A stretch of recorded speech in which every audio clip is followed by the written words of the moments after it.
America को अब तक की सबसे बड़ी वार्निंग। चीन को शिकस्त देना नामुमकिन।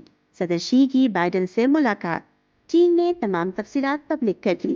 कल एक अहम मुलाकात हुई दुनिया की दो बड़ी ताकतों के दरमियान, जो बाइडेन और चीन के सदर शी के दरमियान। सदर शी ने बड़ी अहम बातें की।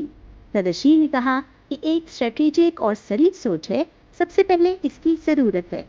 सर जंग नहीं होनी चाहिए और न ही चीन से जीती जा सकती है।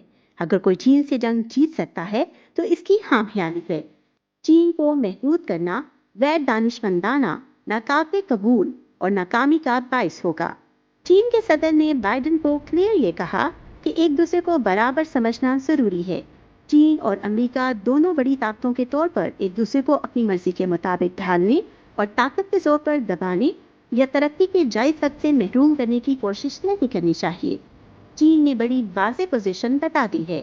सदर शी ने कहा कि जो नई इंतजामिया आ रही है, ट्रंप अमेरिका के नए सदर के साथ भी वो काम करने के लिए तैयार हैं।